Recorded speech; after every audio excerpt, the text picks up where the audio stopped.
everybody, and welcome back to another episode of Hometown Heroes podcast with your host, Thomas Fallon. Today, we have former Army Captain Ryan McCollum here. Thank you for being on the show. Hey, it's a pleasure. Pleasure, Thomas. Thank you. If you'd like to talk a little bit about what you did in the Army. Sure. So I went to West Point after graduating from Kennedy, spent 4 years there, got commissioned as an infantry officer in the Army, went down to Fort Benning, Georgia, where I completed the infantry officer basic course, airborne school, and a ranger school. I was then sent up to Fort Bragg, North Carolina, where I was a platoon leader in the 82nd Airborne Division, paratrooper. From there, I deployed to Iraq in January of 2017 to fight against ISIS in Mosul, and then came back, got sent up to D.C. as a member of the Old Guard, the Army's premier ceremonial unit. After the Old Guard, I got out of the Army. It was only a year ago. And now I am a law student at Campbell University Law School in Raleigh, North Carolina. Congratulations on your first year, too, by the way. Oh, thank you. Thank you. Okay, so let's get right into it. All right. So the first question I have is, was there an event or a person that really influenced your decision on joining the Army or enlisting in, West Point? Yeah. So it's difficult. There are a lot of influences that go into a decision like that. Of course, number one is your parents. Just because it's a little bit bigger than a college decision. It's a big commitment to go to West Point and to commit to serve. I would say my parents influenced me the most. They taught me from a young age to, be unselfish, to give back, to give my best effort in whatever I do. So I would say that, my mom and my dad were my biggest influence. As far as like school influences, actually my English teacher at the time, Mrs. Tracy Reeser, was a West Point graduate. And she talked to me a lot about the academy. She kind of like pushed me in that direction. And I really appreciated that from her. And then finally, coaches, Coach Knapp definitely pushed me. And, rest in peace. He's a great coach, great guy. And he helped me make that decision. Yep. Right. And you also got a scholarship to play football there, right? I did. So the way West Point works is if you get accepted, like it's free. You don't pay tuition to go to West Point. So I was lucky enough to get nominated by our Congressman, Tim Ryan, and offered by West Point to play football. And, it was it's a great experience. Right. So how difficult was West Point? So West Point was different. I mean, it's hard to say. It's different because I had no other like college experience to compare it to. But, based off my peers and talking and, just generally knowing like what college is like, it was definitely different. It was challenging. It was very regimented, which I think helped me in ways. You don't really have a choice whether or not to get up for class. You're going to class. If you don't go to class, you get in trouble. So that structure made things very difficult, especially the first 2 years. Those are your core academic courses, and you're taking all kinds of stuff that don't even have to do with your major. So a typical day in the life, you would wake up, you have formation at 6:30, which is everyone just congregates and gets accountability, make sure everyone's where they're supposed to be. You eat, you go to your first class 7:30. And one thing that's crazy about West Point is you have a physical class every semester. So those classes include swimming. There's a semester where you box. Very fun stuff. You have military movement, they call it, but it's really gymnastics. And it was such an experience to go take physics on one side of campus, sprint to the other side of campus, wrap your gloves, and then go box for an hour, and then run back to take calculus. It was first couple of years were hard, but man, was it worth it. It was a great experience. I'm glad. So what would you say was the hardest obstacle you faced while you were there? Hardest obstacle I faced. The academic requirements were very difficult for me. I did well in high school for sure, but at West Point, you're competing with, the top high schoolers in the nation, and man, those kids are smart. So Academics were a challenge. I ended up with like a 3.2 coming out of West Point. I didn't do bad by any means, but man, like you really had to put in the work to study. It was a nonstop thing, and I'd say like one of the biggest obstacles is like just accepting the grind of it, because you knew when you woke up in the morning that you were going to be working in some capacity until 10 o'clock that night.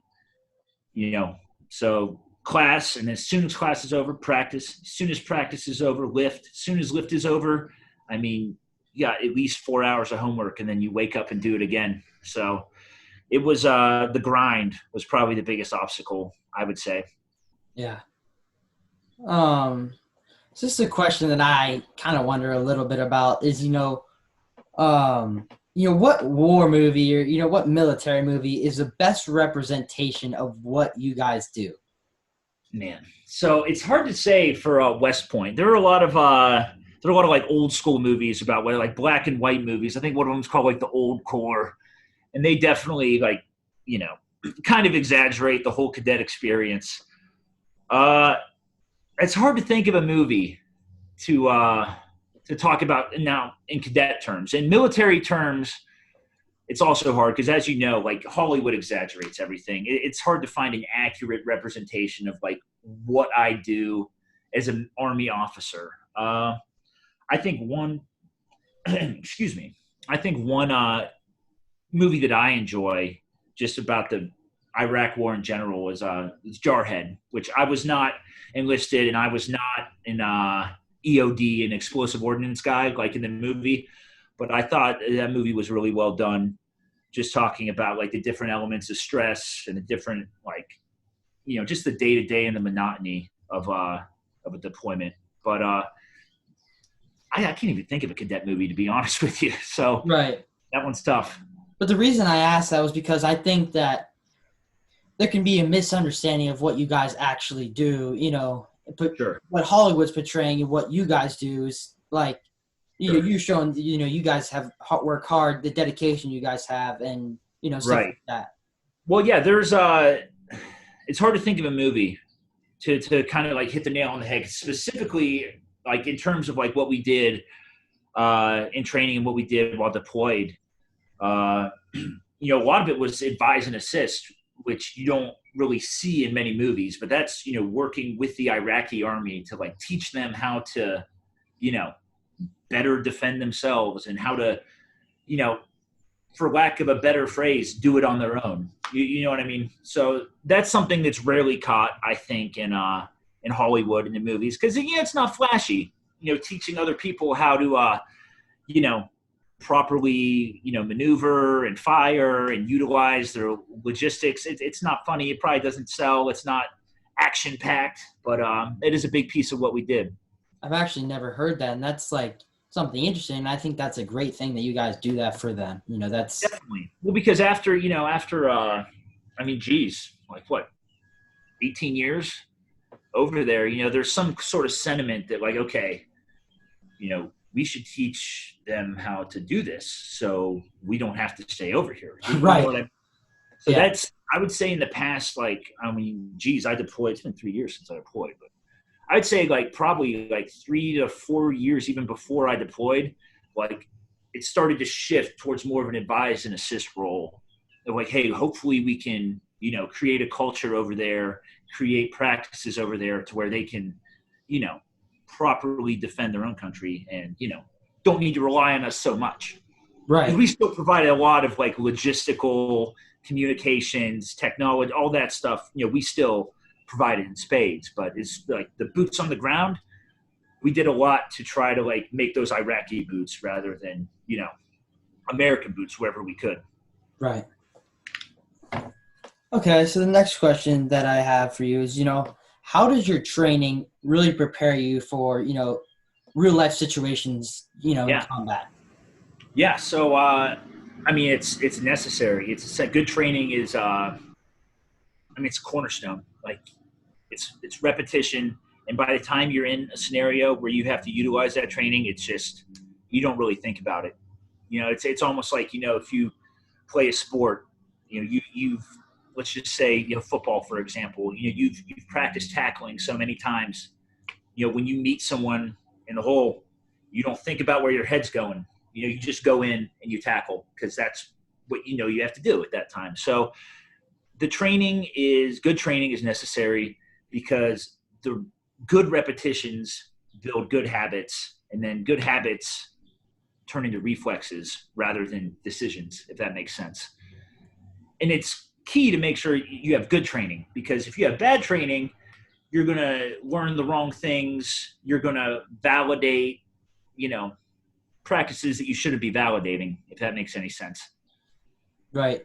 So those sergeants, those generals, they're hard on you so that you guys learn and you guys make sure that you know what I mean?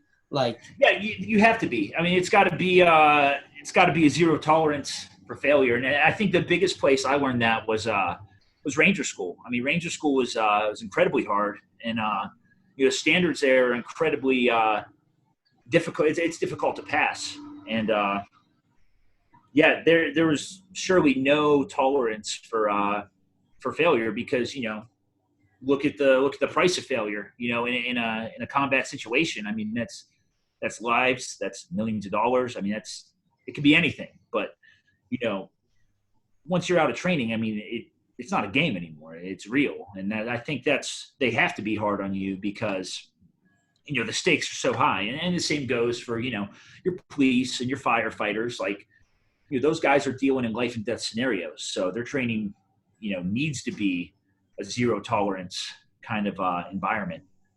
But yeah, those sergeants, and I mean, they're tough, man. They are, and they need to be. And I'm glad they were tough because they helped me lead my element when we were in Iraq. Right. Would you say that being in the Army, that it's also helped you in everyday life?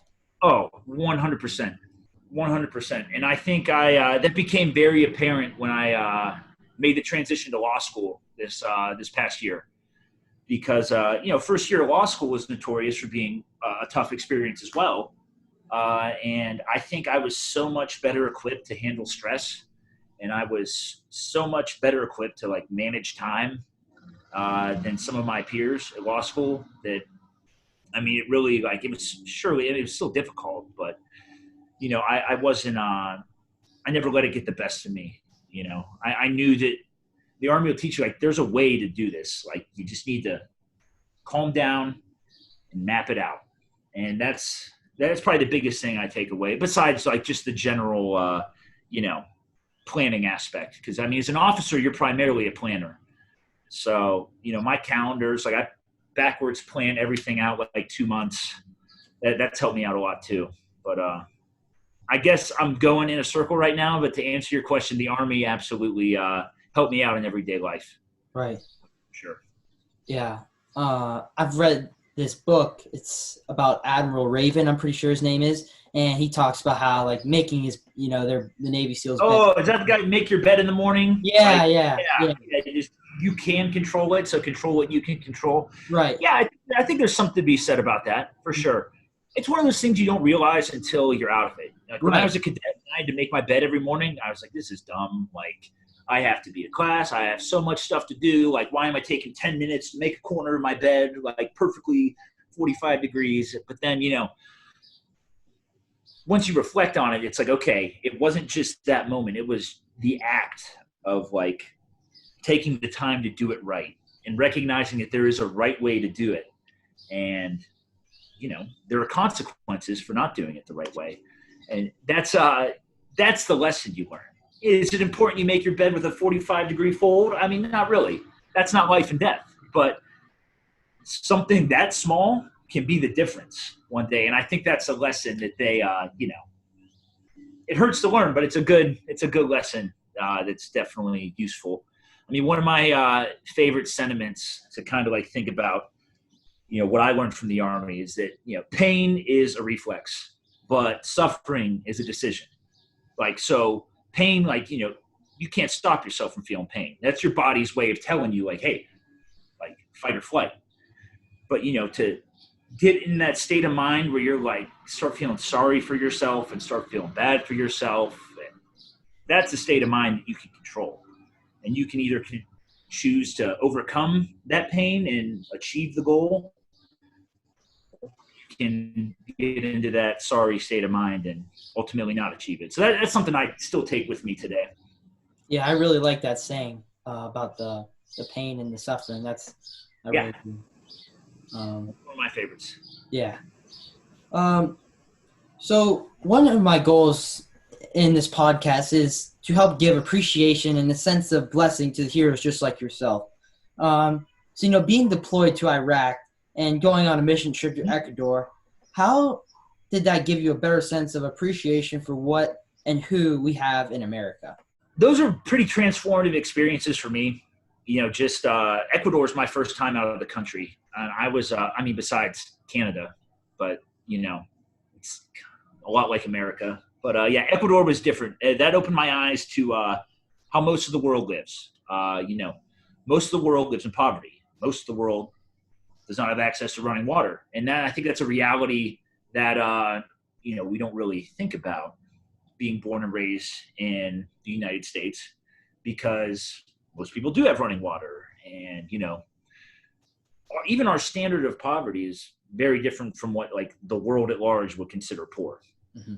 You know what I mean? And I think that experience in Ecuador really opened my eyes to that, that not only like, is there a world where this exists, but like that's most of the world exists in that state. And, it's hard to like, I found myself coming back from that trip and I wasn't really sure what to feel, because, the first emotion you feel is guilt. It's like, oh man,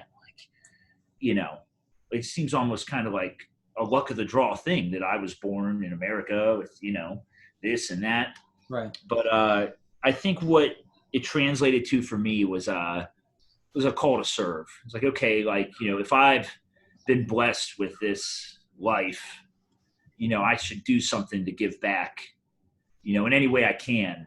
And I was already moving towards going to West Point anyways, but I think my trip to Ecuador really solidified that decision for me, because I went in the summer between my junior and senior year, which I had a couple offers on the table for football, and West Point was one of them, and I was really conflicted on where to go. And that trip kind of made me see, like, okay, if I have the opportunity to serve and the desire to serve, I should. And that definitely opened my eyes to like the rest of the world. And as far as Iraq goes, that's a bit of a different story, because that was a business trip, mm-hmm. rather than a missions trip to Ecuador. That opened my eyes to, it was pretty bad over there, and just to see like the level of poverty, and because we went over at a time as January 2017, and ISIS had taken control of most of Iraq, and like it was a year and a half before that, and the Iraqis were slowly but surely like pushing them back up north, and their last real stronghold was in Mosul, in northern Iraq. And we were stationed right outside of Mosul, and just seeing the state the country was in at that time, it was pretty unbelievable. Just the best thing I can equate it to, and then I tell my friends, is like, have you ever seen Mad Max? Like that's what I compare it to. It's like literally like oil field on fire, like smoking, like just seeing like, kids like walking around in those conditions. Like, first you're like, where are your parents? Like, why are you running around like a war-torn country, like by yourself? Yeah, man. So, especially going over there is like, oh my God, like we are so lucky that like we have the rule of law and like structure, and America's not perfect. I'm not one of those people who thinks America's perfect. I don't think really any country's perfect. Like, we have our problems for sure. That's a different podcast for a different time, but I think it would be ignorant not to appreciate, our standard of living here compared to the other places I've seen. Yeah. And that's how I feel about that situation. Yeah. So, you hear about these stories about soldiers and people having PTSD and stuff like that. Yeah. I know you told me that you don't have it. Like, I can tell, like, I can feel like you embraced going in, to West Point. You embraced, yeah, what you do. But what for other people, could you talk about how that works and how that PTSD? Sure. So like you said, I'm lucky enough I do not suffer from PTSD. I know a lot of people who do. First of all, I mean, I don't think it has to do, and caveat, I'm not a psychologist. This is all just from my experience as an Army officer. But it doesn't have to do with embracing like your job. Like, yes, I embraced, like, I wanted to go to West Point and I wanted to deploy and I wanted to be an infantryman and a paratrooper and, go to Ranger School and all that jazz. But, most of the guys who have PTSD, they also, like, no one held a gun to their head and told them to go in the Army. Like, they wanted to do their job. Right. You know what I mean? So I really can't tell you about how it happens, how people get PTSD. I can't even really tell you about how it's tough. It's tough to see someone struggle with it for sure. Right. Because it affects their everyday life. It affects their sleep at night, especially, but just being like, those triggers are a real thing for them. I mean, I've seen guys like freak out because like, a loud noise, and they're like, they just get turned by, something that triggers that traumatic stress. And, I don't really know what to say about it. I guess I'm lucky that I'm not afflicted with it. I'm thankful that it doesn't affect me. I know it affects a lot of our veterans, service members. Unfortunately, it has a lot to do with that number. 22 veterans a day commit suicide. I think that probably has a lot to do with that. But it's difficult. It's difficult, and I wish I hope those people who suffer from PTSD, get the help that they need, because it's a real thing, and they shouldn't have to carry that burden alone.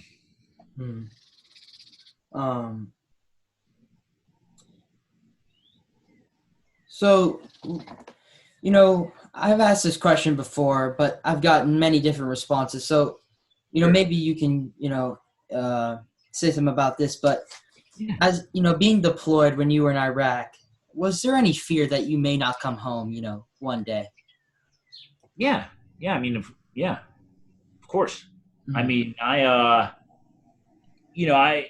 like I said, we were right outside of Mosul, and, ISIS was a very real threat at that time. There were incidents, where you didn't know if, you were going to, make it out. Not to say that we were like, getting in gunfights and all that jazz, but, they, through the use of artillery and stuff, they were able to like reach our base a few times. And, you hear the sirens go off and you're like, oh man, like, hope it doesn't land on me. It's kind of like one of those things where like, the hat's over the wall. Like it's not up to me whether or not this thing hits me. So, there were some scenarios like that where it's like, hey, this could be it. And then there was like the greater feeling that, okay, like we're over here, doing this mission, and like, what you're getting into, like as an infantryman, as a paratrooper, I don't want to say you want the fight, but you train for the fight. That's for sure. You know what I mean? So there definitely is like the thought that like, okay, well, if I get into a fight, let's take that one step further. What could happen in the fight? Well, I could either win or I lose. Like, so there's definitely that thought's definitely there throughout the deployment, I would say. Make it back, and especially, I mean, one of my good friends didn't make it back, so it's it's a reality. It's something that you have to come to terms with. Well, one, before you go, but two, I mean, before you even really sign up, you be, hey, am I okay with this? Like, am I ready to make that commitment? And we've talked about a couple of things like that. When you sign up for a policeman or fireman, those jobs, you always know that there's that risk. And like you said, Coach Barton said last week is, he'll go to the calls about the bats and the drainer, all these different stuff, but he wants to go to the house where there's a fire. He wants to they'll put those Yeah, 5 because that's what they train for. You know, exactly. so Exactly. Well, he brings up a good point in that, a lot of deployment. I mean, it's 90% monotony, and 10%, craziness, mhm, chaos, and there's the vast majority of it. You're just on guard duty, waiting for something to go, and a lot of times nothing goes. But that other 10%, that's what you train for. right. Yeah. I know you just talked about a little bit about your friend that died. It Yeah. seems it's Memorial Day. Can you Yeah. talk a little bit about Lieutenant Weston Lee? Yeah, I'd be happy to. Yeah, Weston Lee, he was a peer of mine, so we were both lieutenants in Second Brigade, 82nd Airborne. Both deployed January 2017. And weird story about Weston and I is that 3 months. What was it? 3 months? It would have been like 4 months before we deployed. The brigade commander. So you have platoon, company, battalion, brigade. So the brigade commander, he was just moving pieces of who's going to deploy where, who's going to lead what elements, and he decided that someone needed to switch with Weston because Weston was in a reconnaissance platoon, which is mostly like scouting and sniping, things of that nature. And he wanted to move Weston to a rifle platoon because scout platoons are typically for more senior platoon leaders. And Weston went straight into a scout platoon because, well, one, he was tough, and two, he had extensive shooting experience. But the brigade commander said, hey, I want this guy to get rifle experience. Because, normally when you go to be a dismounted platoon leader in the infantry, and you're going to get a rifle platoon. So he wanted Weston to have that experience. I happened to be a rifle platoon leader, and I tried out for the scout platoon position because, like I said, scout platoon is a pretty prestigious position for a platoon leader. And I ended up getting that position. So we swapped 4 months before deployment. So then we deployed, and everything was relatively smooth for what was it, 4 months. We deployed January 3rd, and then April 29th is when Weston unfortunately fell. He was, like I said, he was a platoon leader. He was clearing a mortar firing point in northern Iraq, right outside of Mosul. And he ended up stepping on an IED. And unfortunately, they were able to sustain him for a little bit, but he ended up passing away on the flight back to the medical facility. He just lost too much blood. Yeah. But it was a tough loss because that IED had been there for a while, and it was from before the engagement where we were in at the time. It was from OIF 1 or 2 or 3. It was from a while ago. That IED had been there for a while, so there was a lot of that led to a lot of existential questions for us. It's man, why did he have to step on that? What are the odds? Very. It's a tough time, and it was tough because one, the platoon I was leading, my men, that was his platoon for a year. They were very close to him, and for me, it was oh my God, that could have been me. That almost was me. We swapped right before deployment, so it was tough to process for sure. But this time of year especially, his birthday, his death day today, I remember him every day, but especially Memorial Day, I like to remember the sacrifice he made for me, for our country, and he was a great man. He's everything you would want in an Army officer, everything you would picture. He was a stud, played rugby, shot guns. He was an absolute stud, and it was really sad to see him pass. Right. So like going back to that PTSD, like I think there has to be like that could have been me. Why wasn't that me? Stuff like Yeah. that. Oh, yeah, absolutely. Right. And I I don't think know if I would like I said, I'm not a psychologist. I don't think I would classify that as like PTSD, right.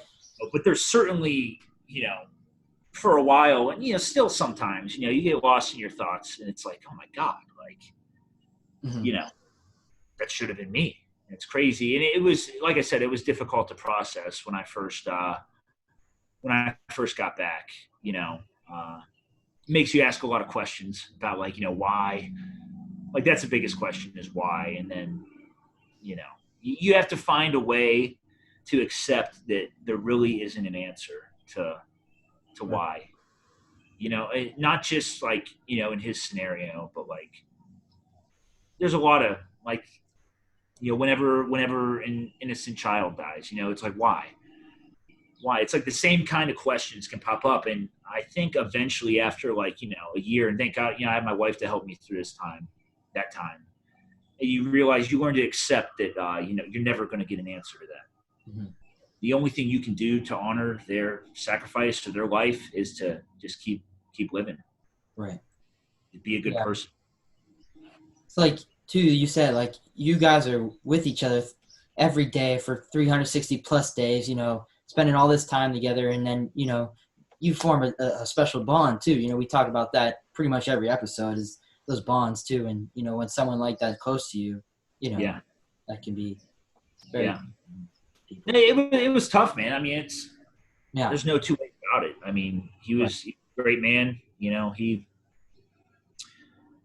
Yeah, it's tough to talk about, but it's good to talk about this time of year, especially. It's one of those things where it hurts to, it kind of hurts to peel open that scab, but you have to. Mhm. Yeah.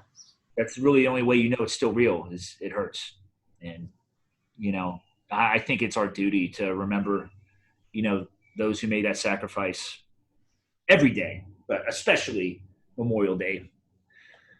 Yeah. Right. So the last question I have for you, and to end like on a happy note, Yeah. what sorts of things would you do, while you were at West Point or while you were, deployed? Like I know my grandfather used to say they used to sing songs or they used Yeah. to play games. What types of stuff would you do? Yeah. Oh man.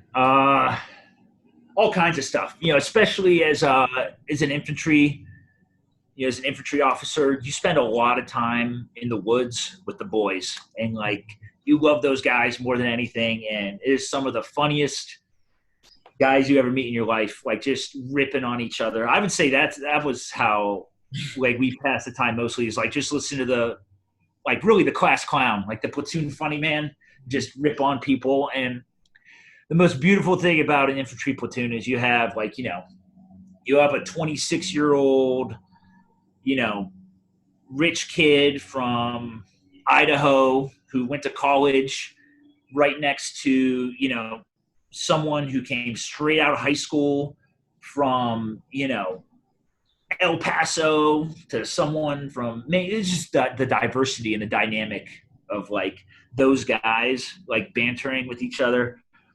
It was hilarious. A lot of boxing, like just friendly boxing, like, put the gloves on and duke it out. Uh, did that a lot. I mean, really mostly just jokes, movie quotes, dumb stuff like that. Like that was some of my favorite moments, or just being out in the woods with those jokers and listening to them go at each other. Yeah. So every once in a while they would have a go at you and you'd have to fire back. It's like, oh, you mess with the officer, watch out. Like it is pretty funny dynamic, man. I definitely miss those times. Yeah. Yeah. Well, thank you so much for coming on today. I appreciate it. Hey, it's my pleasure. My pleasure. Had a great time. I think you got a great thing going, and I wish you the best of luck. You too. I hope soon you're becoming a lawyer. Hey, 2 more years. Knock on wood, man. Yeah. All right. On your first year again. I appreciate that. Thank you, Thomas. Nothing but the best for you. You as well, bud. Thank you. All right. Thank you for your service. Hope you have a wonderful Memorial Day. Thanks for your support. I appreciate that, Thomas. You as well. You take care, all right? You too, bud. Thank you. All right. I just want to say thank you to all our military men and women who fight for our country and have fought for our country. And to all those who are deceased that have fought for our country. May they rest in peace. And may their souls live in us each and every day. And that you guys all have a wonderful Memorial Day. Thank you for watching, and I'll see you next time.